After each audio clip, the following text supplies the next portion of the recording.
Hello students, welcome back. Let's continue with aldehyde and ketone. I think last time अपना जो discussion हुआ था वो aldehyde and ketone के method of preparation तक हो गया था. So now it's time for properties. Properties में first we'll start with physical properties and then we'll proceed for the most important part of this chapter, chemical properties. ठीक है, तो सबसे पहले आज स्टार्ट करते हैं फिजिकल प्रॉपर्टीज.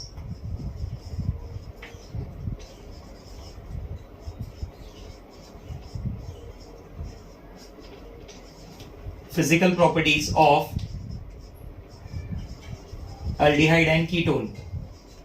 ठीक है, फिजिकल प्रॉपर्टीज यानी क्या चीजें होती है? फिजिकल प्रॉपर्टीज यानी आप उसके फिजिकल स्टेट के बारे में बात कर रहे हैं, नेचर के बारे में बात कर रहे हैं. ठीक है, आप उसके बॉइलिंग पॉइंट के बारे में बात कर रहे हैं, सॉल्युबिलिटी के बारे में बात कर रहे हैं. ठीक है, इन सब चीजों को हम लोग इंक्लूड करते हैं फिजिकल प्रॉपर्टीज के अंदर. तो फर्स्ट जो सबसे पहला फिजिकल प्रॉपर्टी है मेरे पास वो है फिजिकल स्टेट. सबसे पहला प्रॉपर्टी का बात होगा फिजिकल स्टेट. अब जैसे फिजिकल स्टेट में मैं बात करूं, एक तरफ में एल्डिहाइड रख रहा हूं और एक तरफ में कीटोन ले रहा हूं. ठीक है, तो you know very well ketone के जो स्टार्ट है कीटोन का वो 3 कार्बन से स्टार्ट होता है. नीचे कीटोन में 1 कार्बन 2 कार्बन में कंपाउंड्स अवेलेबल नहीं है. अल्डिहाइड में लेकिन मैं बात करूं तो aldehyde starts from carbon number 1 only. N is equal to 1 carbon. N is equal to 1 carbon का जो अल्डिहाइड है उसे मैं बोलता हूं फॉर्मल्डिहाइड. तो ये formaldehyde is found in gaseous state. Formaldehyde it is found in gaseous state. उसका जो फिजिकल नेचर है वो गैसियस स्टेट है, बराबर. और अगर मैं कीटोन में बात करूं तो कीटोन में 1 कार्बन और 2 कार्बन तो अवेलेबल ही नहीं है. 1 कार्बन 2 कार्बन का पॉसिबिलिटी ही नहीं है. ठीक है, आगे मैं अगर बात करूं इन case of formaldehyde, sorry in case of aldehyde, तो मैं बोलूंगा कि next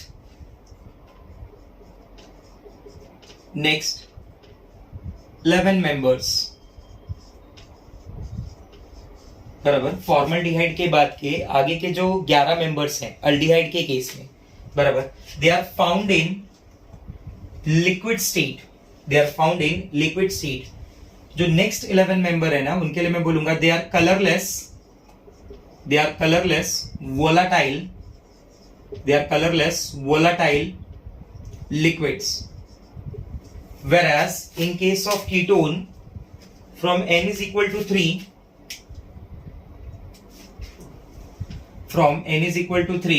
to n is equal to 8, बराबर, 3 से लेके 8 कार्बन तक अगर मैं बात करूंगा तो they are also colourless volatile liquids. ठीक है, हायर मेंबर्स पे जैसे हम लोग जाएंगे, हायर मेंबर्स ऑफ अल्डिहाइड और you can say higher members of ketone. These higher members are found in solid state.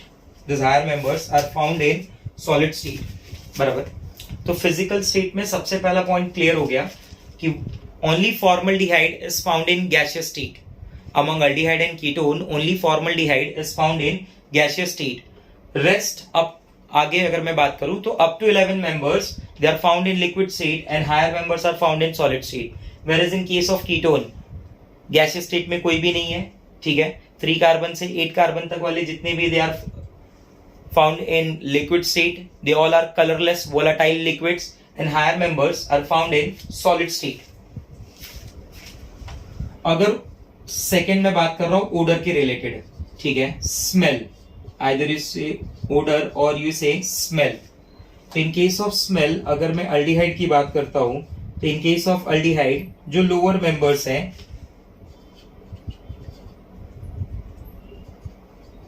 बराबर, जो लोअर मेंबर्स हैं अप टू 4 कार्बन 5 कार्बन, यू से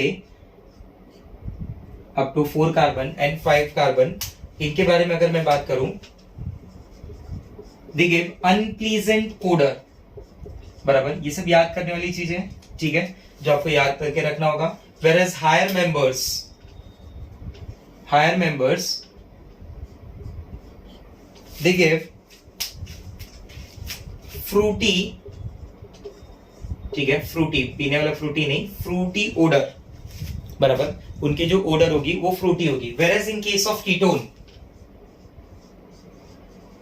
in case of ketone, they produce pleasant odor. But there are few members in higher series. There are few members in higher series जिनका odor pleasant नहीं है, बराबर unpleasant है. But इतना ज्यादा detail में आपको याद रखने की जरूरत नहीं है. आप सिर्फ ऐसे भी लिख दोगे कि ketones shows pleasant odor, but few members in higher series shows unpleasant odor. तो ये 2 पॉइंट क्लियर हो गया फिजिकल स्टेट में. ठीक है, नेक्स्ट थर्ड पॉइंट की बात कर रहे हैं. थर्ड पॉइंट में मैं कंसिडर कर रहा हूं बॉइलिंग पॉइंट को. थर्ड पॉइंट जो होगा बॉइलिंग पॉइंट, काफी इंपॉर्टेंट पॉइंट, क्वेश्चंस बहुत बनते हैं बॉइलिंग पॉइंट के ऊपर. ठीक है, तो third one is boiling point. Now in case of boiling point, सबसे फर्स्ट बॉइलिंग पॉइंट में कि boiling point of aldehyde and ketone, boiling point of aldehyde and ketone is greater than boiling point of alkane. Boiling point of aldehyde and ketone is greater than boiling point of alkane of similar molecular masses or similar molar mass. अगर मैं aldehyde and ketone का comparison करूं alkane के साथ, उनका अगर molar mass similar है, तो हमेशा अल्डिहाइड एंड कीटोन जो होगा उसका बॉइलिंग पॉइंट ज्यादा आएगा कंपेयर टू अल्केन. रीजन में क्या बोलूंगा, इसका रीजन काफी सिंपल है स्टूडेंट्स. इसका रीजन काफी सिंपल है कि जो अल्डिहाइड और कीटोन है ना, इनका जो नेचर है, इनके पास जो अट्रैक्शन है, इनके पास प्रेजेंट होता है डाइपोल डाइपोल इंटरैक्शन. बराबर, इनके मॉलिक्यूल्स में होता है dipole dipole interaction between two molecules. Whereas alkenes, if you remember, alkenes का नेचर होता है नॉन पोलर. बराबर, नॉन पोलर के अंदर वेन डर वाल का जो फोर्स होगा लंडन फोर्सेस. तो डाइपोल डाइपोल इंटरैक्शन ज्यादा स्ट्रॉन्ग है compare to non polar interaction, London forces के इंटरैक्शन से. See, this is carbonyl group of aldehyde और कीटोन, जो भी आप मानना चाहो, C डबल बॉन्ड हो. बराबर, this is another carbonyl group of aldehyde और कीटोन. तो ये कार्बन जो होगा ये डेल पॉजिटिव चार्ज कैरी करता है, ये oxygen del negative charge carry करेगा due to electronegative difference between carbon and oxygen. Electronegative difference present होने की वजह से कार्बन के ऊपर del positive charge and oxygen के ऊपर डेल नेगेटिव चार्ज. दूसरे साइड पे ये कार्बन डेल पॉजिटिव, ये डेल नेगेटिव. तो ये जो अट्रैक्शन होगा ना between del positive and del negative, this is dipole, this is dipole. तो ये जो फोर्स ऑफ अट्रैक्शन है between two dipole will be called as dipole dipole interaction. So dipole dipole interaction ज्यादा स्ट्रॉन्ग है compare to London forces, normal जो non polar forces है उसके comparison में, नॉन पोलर मॉलिक्यूल के जो फोर्सेस हैं. बराबर, सेकेंड पॉइंट मैं ऐसे बोलूंगा कि boiling point of aldehyde and ketone, boiling point of aldehyde and ketone is relatively less as compared to boiling point of alcohol and carboxylic acid. Boiling point of alcohol and carboxylic acid, again terms and condition apply. Similar molar mass. ऐसे नहीं कि आप कुछ भी compare कर रहे हैं, एक कार्बन के अल्डिहाइड को 10 कार्बन के अल्केन से कंपेयर कर रहे हैं, ऐसा नहीं करना है. या 10 कार्बन का अल्डिहाइड को 1 कार्बन के अल्कोहल से कंपेयर कर रहे हैं, ऐसा नहीं. Of similar molar mass. बराबर, ऑफ सिमिलर मोलार मास. ठीक है, तो मैं बोलूंगा कि जो बॉइलिंग पॉइंट है अल्कोहल या कार्बोक्सिलिक एसिड का, वो हमेशा ज्यादा होगा compare to boiling point of aldehyde and ketone. Reason क्या बोला जाएगा इसका कि अल्डिहाइड एंड कीटोन के केस में तो डाइपोल डाइपोल इंटरैक्शन है. बराबर, अल्डिहाइड और कीटोन के केस में कौन सा फोर्स काम कर रहा है, डाइपोल डाइपोल फोर्स काम कर रहा है. Whereas in case of carboxylic acid कौन सा फोर्स काम कर रहा है, हाइड्रोजन बॉन्डिंग काम कर रहा है. तो नो डाउट हाइड्रोजन बॉन्डिंग का जो फोर्स है वो रिलेटिवली स्ट्रॉन्गर है डाइपोल डाइपोल से. तो अगर फोर्स स्ट्रॉन्ग होगा तो उसका बॉइलिंग पॉइंट ज्यादा आएगा. क्लियर हो रहा है बात आपको. थर्ड पॉइंट, बॉइलिंग पॉइंट में जो क्वेश्चन बन सकता है from aldehyde and ketone, as their molar mass increases, as their molar mass increases, जैसे जैसे उनका मोलार मास बढ़ता है ना, their boiling point also goes on increasing. मतलब मैं क्या बोलना चाहता हूं, मैं ऐसे बोलना चाहता हूं कि formaldehyde, if you compare formaldehyde with acetaldehyde with propionaldehyde, CH3 CH2 CHO, बराबर, तो no doubt CH3 CH2 CHO का बॉइलिंग पॉइंट ज्यादा होगा compare to CH3 CHO and HCHO से. If you compare acetone CH3 C double bond to CH3 with ethyl methyl ketone C2H5 C double bond to CH3, बराबर, तो ethyl methyl ketone का boiling point ज्यादा होगा compare to acetone. Molar मास बढ़ेगा तो boiling point बढ़ेगा. Fourth and last comparison between isomeric aldehyde and ketone. मतलब जब आइसोमर अल्डिहाइड और कीटोन की मैं बात कर रहा हूं तो मैं कंपेयर ऐसे करना चाहता हूं, CH3 CH2 CHO and here I am comparing CH3 C double bond to CH3, बराबर. क्या ये दोनों एक दूसरे के आइसोमर्स हैं? Answer is yes, they are functional isomers of each other.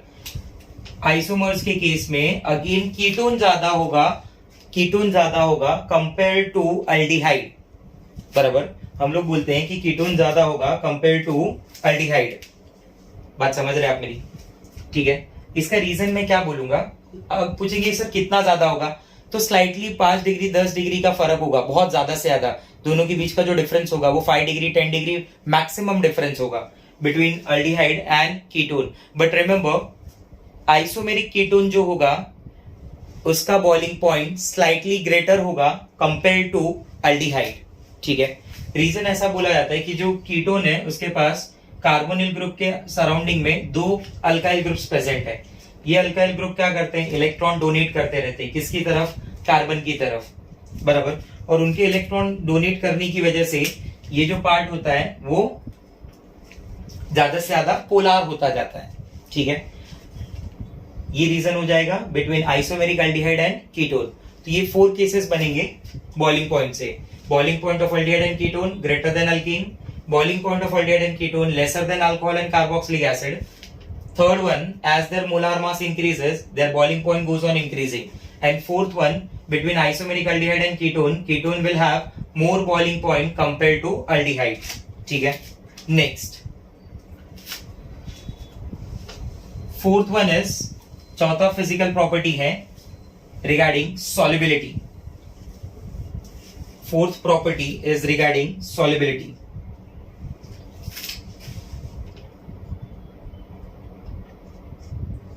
Fourth property is regarding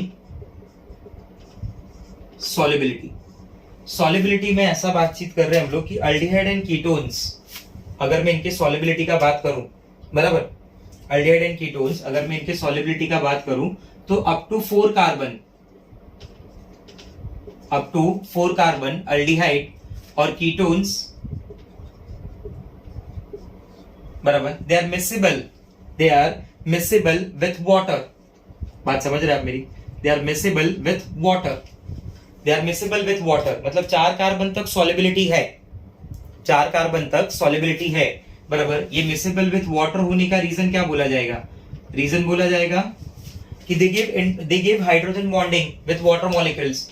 ये आप मान लो अल्डिहाइड एंड कीटोन का आपका कार्बोनिल ग्रुप हो गया, C डबल बॉन्ड हो, जो अल्डिहाइड के पास भी प्रेजेंट है, कार्बोनिल के पास भी प्रेजेंट है, where carbon carry del positive charge and oxygen carry del negative charge. This is your water molecule, students, HOH, बराबर. Your hydrogen is bonded with highly electronegative element oxygen. Oxygen will carry del negative charge, hydrogen will carry del positive charge, बराबर. So don't you think ये जो del positive charge hydrogen atom है जो oxygen से attach है, जिसके ऊपर electropositive charge generate हो गया है, विल अट्रैक्ट दिस ऑक्सीजन. अगर मैं इस तरफ भी एक ग्रुप बना देता हूं, C डबल बॉन्ड हो, बराबर, तो क्या यहाँ पे भी अट्रैक्शन डेवलप होगा? आंसर इज यस, बराबर. तो क्वेश्चन ये आता है कि सर अगर हाइड्रोजन बॉन्डिंग मिल रहा है वाटर का अल्डिहाइड कीटोन के साथ, तो सारे अल्डिहाइड एंड कीटोन सॉल्युबल होने चाहिए, बट अप टू 4 कार्बन क्यों है? In case of higher members, they are insoluble in water, they are immiscible with water. Reason, जैसे जैसे हायर मेंबर बढ़ रहा होगा ना, तो अभी क्या होगा, हायर मेंबर बढ़ने की वजह से दैट अल्काइल पार्ट, बराबर, that size of alkyl part, मैं ऐसे बोलता हूं, that size of alkyl group that size of alkyl group increases, and as the size of alkyl group increases, जैसे जैसे उस अल्काइल ग्रुप की साइज बढ़ती जाएगी, ये जो अल्काइल ग्रुप होते हैं ये खुद में हाइड्रोफोबिक नेचर होते हैं, दे आर वाटर रिपेलेंट, बराबर। तो अभी हाइड्रोजन बॉन्डिंग का जो फैक्टर है वो डोमिनेटिंग नहीं हो पाएगा। अब कौन सा फैक्टर डोमिनेटिंग होगा? हाइड्रोफोबिक वाला पार्ट, अल्काइल पार्ट का हाइड्रोफोबिक नेचर, और अल्काइल पार्ट के हाइड्रोफोबिक नेचर की डोमिनेटिंग होने की वजह से now higher members are insoluble in water, they are insoluble with water. Clear ये बात? ठीक है। अगर आप सॉल्युबिलिटी का बात करेंगे अल्डिहाइड एंड कीटोन्स, तो aldehyde and ketones are fairly soluble in organic solvents. They are fairly soluble in organic solvents such as, वही जो कॉमन ऑर्गेनिक सॉल्वेंट्स हम यूज करते हैं, such as chloroform, benzene, alcohol etcetera, बराबर। तो this is fourth point regarding the solubility. So these are the four main points of physical properties. तो पहला हमने physical state के बारे में बात किया, सेकेंड हमने odor के बारे में बात किया, थर्ड हमने बॉइलिंग पॉइंट के बारे में बात किया, और फोर्थ सॉल्युबिलिटी के बारे में बात किया। ठीक है, तो यहां से भी क्वेश्चन बनने के चांसेस होते हैं। ठीक है, चल ना, ये एक छोटा सा पार्ट होता है हर एक जगह, आप किसी भी कंपाउंड्स में देखेंगे ना तो एक छोटा सा पार्ट होता है फिजिकल प्रॉपर्टीज को लेके, जो बेसिकली लर्न करना होता है। रीजन समझ लेंगे तो लर्न करना पड़ेगा उसे। ठीक है, next, now the most important part, जिस चैप्टर का सबसे इंपॉर्टेंट पार्ट है, जिस चैप्टर का हार्ट है, वो है chemical properties of aldehyde and ketone, जहां से बहुत सारे क्वेश्चन आएंगे in your board exam, in entrance exam. ठीक है, तो next heading is chemical properties of aldehyde and ketone. In chemical properties of aldehyde and ketone, सबसे फर्स्ट मैं डिस्कस करूंगा न्यूक्लियोफिलिक एडिशन रिएक्शन के बारे में। सबसे पहला और सबसे इंपॉर्टेंट पार्ट है nucleophilic addition reaction. Nucleophilic addition reaction, जो पहला डिस्कशन है वो है हमारा न्यूक्लियोफिलिक एडिशन रिएक्शन को लेकर। ठीक है, न्यूक्लियोफिलिक एडिशन रिएक्शन में सबसे पहला पॉइंट डिस्कशन होगा पोलैरिटी ऑफ कार्बोनिल ग्रुप, बराबर। क्या रीजन है कि ये न्यूक्लियोफिलिक एडिशन रिएक्शन देते हैं? तो उसका सबसे इंपॉर्टेंट रीजन है पोलैरिटी ऑफ कार्बोनिल ग्रुप। जो कार्बोनिल ग्रुप मेरे पास प्रेजेंट है, जिस सी डबल बॉन्ड ग्रुप की मैं बात करता हूं बार बार, बराबर, कार्बन का जो इलेक्ट्रोनेगेटिविटी है ना students, electronegativity of carbon is around 2.5, बराबर। sp2 में ये बढ़ के 2.6 2.7 तक जाता है, और ऑक्सीजन की अगर मैं बात करूं तो इलेक्ट्रोनेगेटिविटी ऑफ ऑक्सीजन इज 3.5। ठीक है, तो there is electronegative difference between carbon and oxygen. Do you agree with this? There is electronegative difference between carbon and oxygen, and due to this electronegative difference between carbon and oxygen, carbon जो होता है, मैं ऐसा बोलूंगा कि जो oxygen है वो कार्बन के इलेक्ट्रॉन्स को क्या कर रहा है? अपनी तरफ खींच रहा है। पोलैरिटी को मैं ऐसे दिखाऊंगा, बराबर। बॉन्ड मोमेंट को मैं किस तरफ दिखाऊंगा? Towards oxygen. Reason that oxygen atom is more electronegative than carbon. ठीक है, oxygen is more electronegative than carbon. तो ये ऑक्सीजन जो है वो इलेक्ट्रॉन्स को अपनी तरफ क्या कर रहा है? पुल कर रहा है। मान लो सपोज अगर ये सी डबल बॉन्ड का बॉन्ड O की तरफ शिफ्ट हो जाए तो इसका रेजोनेटिंग स्ट्रक्चर कैसे मिलेगा? इसका रेजोनेटिंग स्ट्रक्चर कुछ ऐसा हो जाएगा जिसमें O के ऊपर माइनस का चार्ज आएगा और C के ऊपर प्लस का चार्ज आएगा, बराबर है? मानते हैं आप मेरी बात? अब आप ऐसा सोचिए कि अगर मैं कंपेयर करूं O माइनस और C प्लस को, तो C प्लस क्या है? C प्लस क्या है? एक कार्बोकैटायन है, कार्बन कैरिंग पॉजिटिव चार्ज है। O माइनस क्या है? एक अनायन है। ऐसे केसेस में अगर आप देखेंगे तो ऑक्सीजन के पास ऑलरेडी 8 इलेक्ट्रॉन तो है ही ना। ये 2 लोन पेयर हो गए इसकी, और 2 उसने क्या किया है? बॉन्ड बनाया। जब वो बॉन्ड को ऊपर ले रहा है तो अब उसके पास लोन पेयर कितनी हो गई? 3, और ये 2 बॉन्ड हो गए, कितने हो गए? 8। मतलब एटलीस्ट ऑक्सीजन का ऑक्टेट तो कंप्लीट है। क्या बोलते हैं आप, हाँ या ना? ऑक्टेट कंप्लीट है या नहीं है? Answer is yes, yes sir, octet is complete. Octet is complete, या फिर मैं इसे ऐसे लिख देता हूं, कंप्लीट ऑक्टेट। 8 इलेक्ट्रॉन तो है ना उसके पास, जो मेन क्राइटेरिया है। बट अब कार्बन को चेक करेंगे तो कार्बन के केस में अब 1 2 3 4 5 6 सिर्फ 6 इलेक्ट्रॉन है, और 6 इलेक्ट्रॉन का मतलब क्या होता है, इनकम्प्लीट ऑक्टेट। और अगर इनकम्प्लीट ऑक्टेट है तो मैं डेफिनेटली बोल सकता हूं कि ऐसा पार्ट जिसका ऑक्टेट इनकम्प्लीट है वो बहुत ही ज्यादा अनस्टेबल होगा। जब वो बहुत ज्यादा अनस्टेबल होगा, कार्बन कैरिंग पॉजिटिव चार्ज जिसका ऑक्टेट इनकम्प्लीट है बहुत ही ज्यादा अनस्टेबल होगा, तो क्या करेगा, ज्यादा से ज्यादा इलेक्ट्रॉन्स का डिमांड करेगा और बहुत जल्दी वो इलेक्ट्रॉन ऐड करना चाहता है अपने ऊपर, बराबर। अब इलेक्ट्रॉन कौन देगा, न्यूक्लियोफाइल, न्यूक्लियस लविंग, जिसे पॉजिटिव चार्ज पसंद हो और खुद के पास क्या हो, इलेक्ट्रॉन हो। बात समझ रहे हैं आप मेरी, ठीक है। तो न्यूक्लियोफिलिक एडिशन रिएक्शन का सबसे बड़ा जो रीजन है न्यूक्लियोफिलिक एडिशन रिएक्शन होने का, वो रीजन है कार्बन का पॉजिटिव चार्ज, कार्बन का इनकम्प्लीट ऑक्टेट। क्लियर हो रहा है आपको ये बात? जैसे मैं रिएक्शन ऐसे समझाऊंगा कि मान लीजिए C डबल बॉन्ड हो गया आपका, बराबर, in which carbon atom is sp2 hybridized. Here that carbon atom is sp2 hybridized, where we say कि carbon carry del positive charge and oxygen carry del negative charge. अगर एक nucleophile का presence है Z minus, this Z minus will be called as nucleophile students.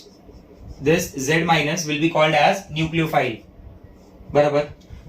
अब ऐसा नहीं कि वहां पे न्यूक्लियोफाइल ही खाली, इलेक्ट्रोफाइल भी है, दोनों प्रेजेंट है, इलेक्ट्रोफाइल भी है और न्यूक्लियोफाइल भी है। मान लीजिए EZ है, जहां पे E क्या है आपका, इलेक्ट्रोफाइल, Z क्या है आपका, न्यूक्लियोफाइल, दोनों है। बट अटैक पहले कौन करेगा, अटैक पहले वो करेगा जो कार्बन के पास जा रहा होगा। कार्बन के ऊपर क्या चार्ज डेवलप होगा, प्लस चार्ज डेवलप होगा। ऑक्सीजन में क्या चार्ज डेवलप होगा, नेगेटिव। अब ये सिचुएशन आप अज्यूम करके देखो कि कौन ज्यादा अनस्टेबल है, कंप्लीट या इनकम्प्लीट। आंसर इज इनकम्प्लीट ज्यादा अनस्टेबल है। तो किसके ऊपर एडिशन करने की पहले जरूरत है, आंसर इज C, प्लस के ऊपर। इमीडिएट ये न्यूक्लियोफाइल क्या करेगा, Z के ऊपर अटैक करेगा, बराबर। दोनों प्रेजेंट है, दोनों का एडिशन होगा, ऐसा नहीं एक ही का एडिशन होगा। अगले स्टेप में मैं आपको दूसरा भी ऐड करके बताऊंगा। ये जो स्टेप होगा ये स्लो स्टेप होगा, ये आपका स्टेप 1 है, ये स्लो स्टेप है रिएक्शन मैकेनिज्म का, ये मैकेनिज्म एक टाइप का। तो न्यूक्लियोफाइल का पहला अटैक हो रहा है, और रिएक्शन में जिसका अटैक पहला होता है, जिसका एडिशन पहले हो गया, जो पहले ऐड हो गया, रिएक्शन उसके नाम पे हो जाता है। यहाँ पे पहले कौन ऐड हो रहा है, न्यूक्लियोफाइल, तो रिएक्शन न्यूक्लियोफाइल के नाम पे हो गया कि न्यूक्लियोफिलिक एडिशन। न्यूक्लियोफाइल क्यों पहले ऐड हो रहा है, वो ऑलरेडी हम लोग डिस्कस कर चुके हैं। रीजन क्या है कि सामने जो रिएक्टेंट है उसका कार्बन इनकम्प्लीट ऑक्टेट क्रिएट कर रहा है, ठीक है। तो इमीडिएट ये क्या देगा, इमीडिएट ये आपको देगा CO minus and here it is bonded with Z। और ये जो प्लेनार स्ट्रक्चर है sp2 का प्लेनार स्ट्रक्चर, इमीडिएट यहाँ का कार्बन कन्वर्ट हो जाएगा sp3 में and it result in formation of tetrahedral structure, बराबर। अब इसके बाद जो आपका H प्लस है, जैसे मैं इलेक्ट्रोफाइल को H प्लस यानी इलेक्ट्रोफाइल कंसिडर कर रहा हूं, वो E प्लस जो मानना है आपको मान सकते हैं। ये H प्लस क्या करेगा, O माइनस के पास आएगा and here you will get COH bonded with Z। Clear हो रहा है? तो ऐसा मत सोचना कि एक ही एडिशन हुआ, एडिशन दोनों का हुआ, न्यूक्लियोफाइल भी ऐड हुआ, इलेक्ट्रोफाइल भी ऐड हुआ। बट रिएक्शन को न्यूक्लियोफिलिक एडिशन क्यों बोला, क्योंकि वो पहले ऐड हुआ। बात समझ रहे हैं आपको, ठीक है।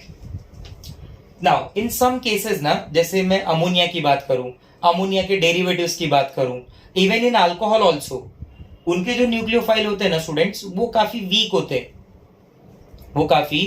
हैं। तो ऐसे केसेस में जहां पे न्यूक्लियोफाइल आपका वीक होगा ना, तो उस रिएक्शन को कैरी फॉरवर्ड करने के लिए उस रिएक्शन में मैं यूज करूंगा वीक एसिड्स। उस रिएक्शन में मैं क्या यूज करने वाला हूं, वीक एसिड्स, ठीक है। देखिए वीक एसिड का क्या रोल होगा, ये मैकेनिज्म समझ में आ गया हो तो अभी हम लोग क्या डिस्कस कर रहे हैं, ये तो मैं समझ गया कि न्यूक्लियोफिलिक एडिशन रिएक्शन का मैकेनिज्म कैसे है, बराबर। अब मैं क्या डिस्कस कर रहा हूं, मैं उन न्यूक्लियोफाइल के बारे में डिस्कस कर रहा हूं जो वीक हो, ठीक है।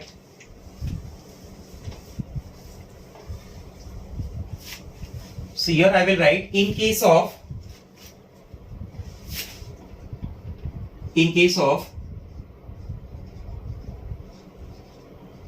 weak nucleophile, such as ammonia and its derivatives. अगर अभी आप अमोनिया समझ पा रहे तो उसके डेरिवेटिव बाद में समझ जाएंगे, वो टेंशन लेने की जरूरत नहीं है। तो in case of weak nucleophile such as ammonia and its derivative, हम रिएक्शन करते हैं एसिड कैटालिस रिएक्शन, बराबर। और उस मैकेनिज्म को हम लोग नाम देते हैं acid catalyst mechanism. Acid catalyst mechanism में क्या होगा कि मेरे पास ये कार्बोनिल ग्रुप है, C double bond O group, it react with H plus ion initially. ये H प्लस किससे रिएक्ट हो रहा है? ऑक्सीजन से रिएक्ट हो रहा है, और ऑक्सीजन से रिएक्ट करके क्या बना दे रहा है? सी डबल बॉन्ड OH, बराबर। यहाँ पे ऑक्सीजन के ऊपर क्या चार्ज आ रहा है? पॉजिटिव चार्ज आ रहा है, बराबर। अब जब ऑक्सीजन के पास ट्रिपल बॉन्ड बन जाएगा, पॉजिटिव चार्ज आ जाएगा, oxygen being highly electronegative element, वो पॉजिटिव चार्ज को सस्टेन नहीं कर पाएगा। पॉजिटिव चार्ज को सस्टेन न करने की वजह से वो अपने बॉन्ड को, डबल बॉन्ड को ऑक्सीजन की तरफ शिफ्ट करेगा एंड इमीडिएट स्ट्रक्चर को कन्वर्ट करेगा कुछ इस तरीके से, COH, एंड कार्बन के ऊपर क्या जनरेट करके देगा आपको? Positive charge.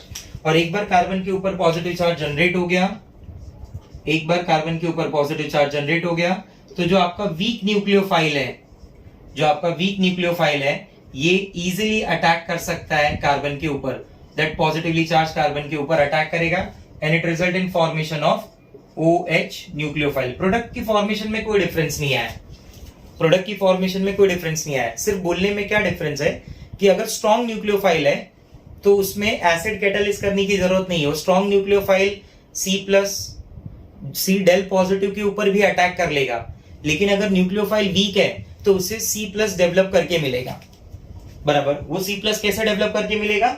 वो H+ डेवलप करके देगा। एसिड कैटालिस रिएक्शन इसलिए बोला गया है।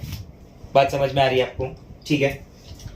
नाउ अगला जो डिस्कशन है न्यूक्लियोफिलिक एडिशन रिएक्शन में, वो है कि कौन सा अल्डिहाइड, कौन सा कीटोन ज्यादा रिएक्टिव होता है towards these reactions.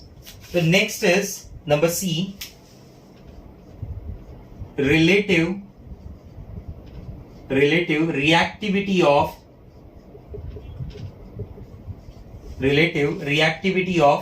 aldehyde and ketone. Relative reactivity of aldehyde and ketone. कौन सा रिएक्शन रिलेटिवली कौन सा अल्डिहाइड या कीटोन रिलेटिवली ज्यादा रिएक्टिव है towards nucleophilic addition reaction?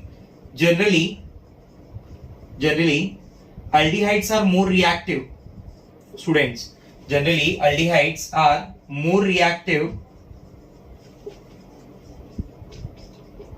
than ketone.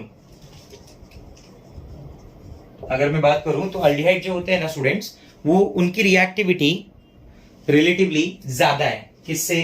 Ketone से। क्या रीजन दूंगा मैं? इसका रीजन मैं दो तरीके से दे सकता हूं, बराबर। जैसे रीजन नंबर 1, पहला जो फैक्टर है वो है स्टेरिक फैक्टर, बराबर। जो फर्स्ट फैक्टर है ना वो है स्टेरिक फैक्टर, और दूसरा जो फैक्टर है वो है electronic factor. First factor is steric factor and the second factor is electronic factor, or also called as inductive effect. Either you say electronic factor or you say inductive effect.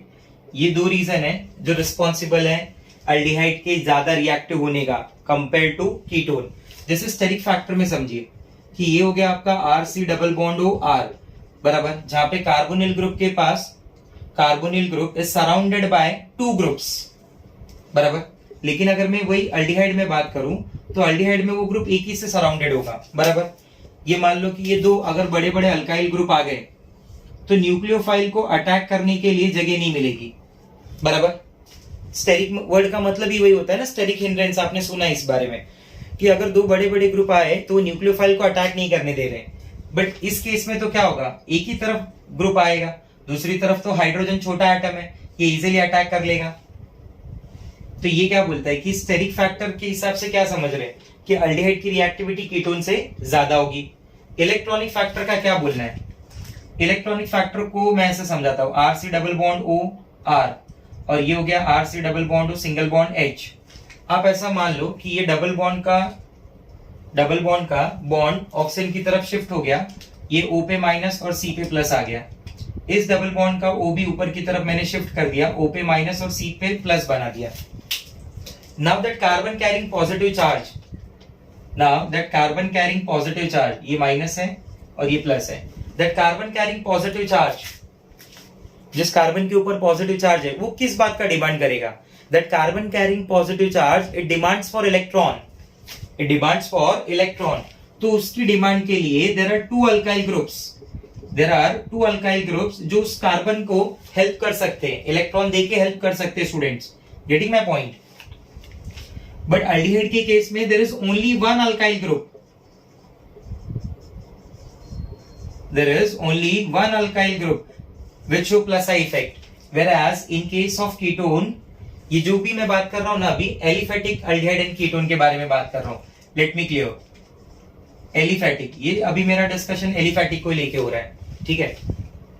Aliphatic aldehyde and ketones, यहाँ पे दो alkyl group है, बराबर, there are two alkyl groups जो उसकी demand को fulfil कर रहे हैं। तो डेफिनेटली आप सोचिए ना कि यहाँ पे अगर कोई C प्लस हो, उसको दो अल्काइल ग्रुप उसकी डिमांड को फुलफिल कर रहे हैं, सामने एक ही अल्काइल ग्रुप उसकी डिमांड को फुलफिल कर रहा है, बराबर, तो दो अल्काइल ग्रुप का इफेक्ट ज्यादा होगा, ये कार्बन ज्यादा से ज्यादा इलेक्ट्रॉन पा रहा होगा कंपेयर टू दिस, इसकी स्टेबिलिटी बढ़ रही होगी, इसकी स्टेबिलिटी उतनी नहीं बढ़ेगी, मतलब ये पार्ट क्या होगा फिर? रिएक्टिव होगा ना। ये तो अभी भी डिमांड कर रहा होगा कि कोई न्यूक्लियोफाइल आए और मुझे इलेक्ट्रॉन दे, इसके कंपेयर में इसकी डिमांड ज्यादा होगी, इसलिए हम लोग बोलते हैं कि इलेक्ट्रॉनिक इफेक्ट और इंडक्टिव इफेक्ट के अकॉर्डिंगली भी अल्डिहाइड्स जो होते हैं they are more reactive as compare to ketone, ठीक है? अगर मैं फॉर्मल्डिहाइड की बात करूं स्टूडेंट्स, इसमें फॉर्मल्डिहाइड, तो फॉर्मल्डिहाइड के पास तो ये दोनों चीजें नहीं है, स्टेरिक फैक्टर तो उसके पास है ही नहीं।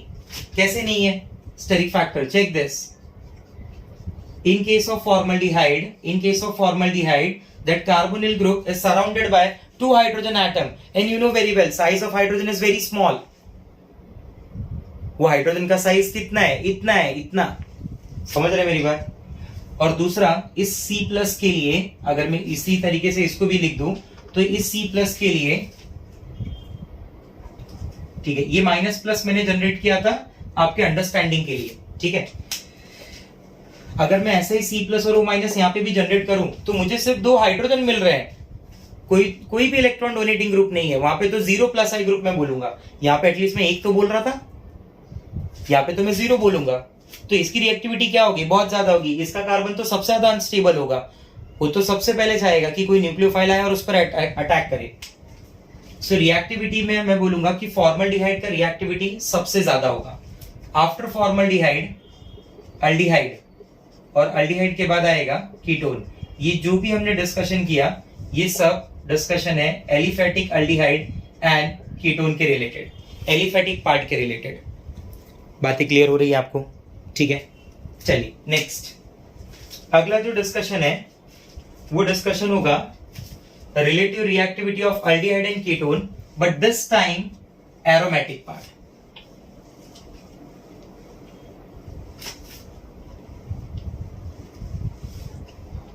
अब जो डिस्कशन होगा वो एरोमेटिक पार्ट के रिलेटेड होगा, क्योंकि एरोमेटिक आने की वजह से बातें चेंज हो जाएंगी स्टूडेंट्स थोड़ी बहुत, ठीक है? Relative reactivity of aromatic aldehyde and ketone, check this. Again मैं वही बोलूंगा कि generally aromatic aldehyde and ketone की जगह मैं वर्ड यूज कर ले रहा हूं एरोमेटिक कार्बोनिल ग्रुप। अल्डिहाइड और कीटोन बोलने की जगह ना मैं वर्ड यूज कर दे रहा हूं aromatic carbonyl group are less reactive than aliphatic carbonyl group students, than aliphatic carbonyl group. Aliphatic जो कार्बोनिल ग्रुप है उसका जो रिएक्टिविटी है वो ज्यादा है as compare to the reactivity of aromatic carbonyl group, ठीक है? रीजन बोलना जरूरी है। रीजन कैसे समझेंगे कि मान लो मैं अगर बात कर रहा हूं बेंजल्डिहाइड के बारे में, benzaldehyde is an example of aromatic aldehyde.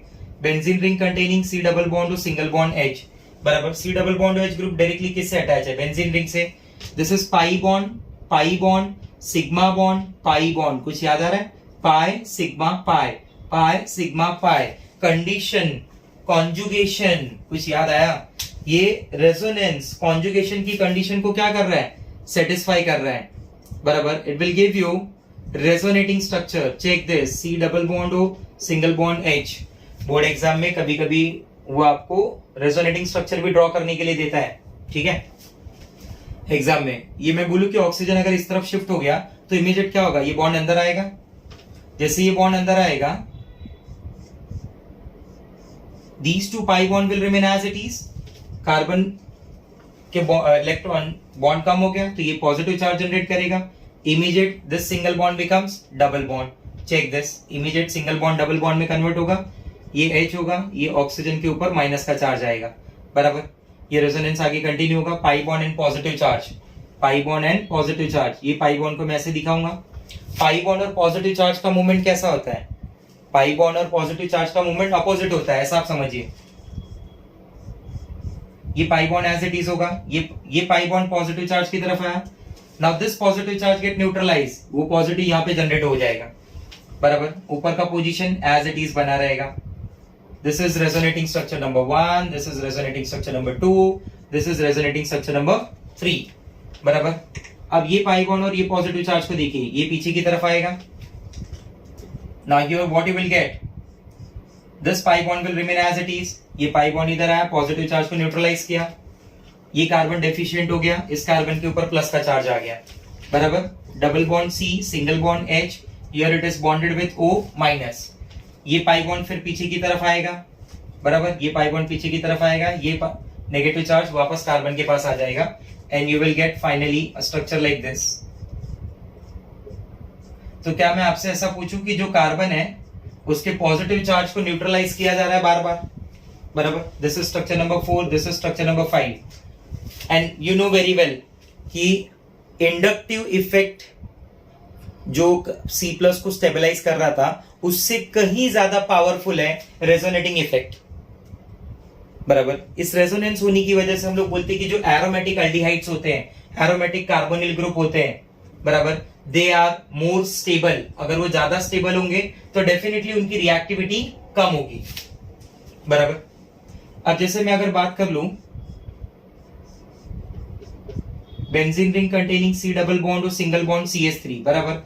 तो इस तरफ तो रेजोनेंस हो ही रहा है, स्टेबलाइज बाय रेजोनेंस, और साथ साथ में there is one plus I group also. इसमें सिर्फ रेजोनेंस है, इसमें resonance along with plus I group है, तो ये तो और ज्यादा स्टेबल हो गया compare to aromatic aldehyde also. तो अगर मैं एरोमेटिक एल्डिहाइड को कंपेयर करूं अल्काइल अराइल कीटोन से, अल्काइल अराइल कीटोन, तो एरोमेटिक एल्डिहाइड जो होंगे उनकी रिएक्टिविटी ज्यादा होगी compare to alkyl aryl ketone, because they are stabilized by resonance, they are stabilized by resonance along with plus I group. अगर मैं इसे कंपेयर करूं डायराइल कीटोन से, डायराइल कीटोन से लाइक दिस, बराबर। अगर मैं इससे कंपेयर करूं तो मैं बोलूंगा यहां पे भी रेजोनेंस है, यहां पे भी रेजोनेंस है, दोनों तरफ से रेजोनेंस हो रहा है, बराबर। ये कार्बन को क्या सोचना है भाई, जिसको दोनों तरफ रेजोनेटिंग ग्रुप अटैच है, जिसके पास दोनों तरफ से रेजोनेंस का सपोर्ट है, उसको स्टेबिलिटी के बारे में क्या सोचना है, वो तो काफी ज्यादा स्टेबल होगा। तो ऐसा कंपाउंड का जो रिएक्टिविटी होगा दैट विल बी लेस, ठीक है। अगर मैं ओवरऑल इन तीनों को कंपेयर करूं, अगर मैं ओवरऑल इन तीनों को कंपेयर करूं तो क्या मैं ऐसे बोल सकता हूं इन तीनों के कंपैरिजन में कि जो बेंजल्डिहाइड है, जो बेंजल्डिहाइड है, जो एरोमेटिक एल्डिहाइड है, जो एरोमेटिक एल्डिहाइड है उसका रिएक्टिविटी ज्यादा है as compare to your alkyl aryl ketone, और अल्काइल अराइल कीटोन का रिएक्टिविटी ज्यादा है as compare to your diaryl ketone. आ रहा है बात समझ में, ठीक है, ऐसे। और ओवरऑल अगर मैं कंपैरिजन करूं, अगर मैं ओवरऑल कंपैरिजन करूं तो no doubt aliphatic aldehyde and ketone are more reactive than aromatic, ठीक है। तो सबसे पहले नंबर पे आ जाएगा फॉर्मल्डिहाइड, बराबर। फॉर्मल्डिहाइड के बाद आ जाएगा मेरे पास अल्डिहाइड, अल्डिहाइड के बाद मेरे पास आ जाएगा कीटोन, कीटोन के बाद आ जाएगा मेरे पास एरोमेटिक एल्डिहाइड, बराबर। एरोमेटिक एल्डिहाइड के बाद मेरे पास क्या आएगा, एरोमेटिक एल्डिहाइड के बाद मेरे पास आ जाएगा अल्काइल अराइल कीटोन, बराबर। अल्काइल अराइल कीटोन के बाद मेरे पास क्या आ जाएगा, डायराइल कीटोन। क्या आपको मेरा बात समझ में आ रहा है, बराबर। तो ये रिएक्टिविटी होगी टुवर्ड्स न्यूक्लियोफिलिक एडिशन रिएक्शन, बराबर। तो इस तरीके से कुछ हम डिस्कशन करते हैं न्यूक्लियोफिलिक एडिशन रिएक्शन में एल्डिहाइड एंड कीटोन की रिएक्टिविटी का। तो आज जो मैंने ये डिस्कशन किया अभी आपके साथ न्यूक्लियोफिलिक एडिशन रिएक्शन में, मैंने सिर्फ रिएक्शन के मैकेनिज्म के बारे में समझाया। इसके कई सारे एग्जांपल्स हैं जो हम आगे डिस्कस करने वाले हैं, ठीक है।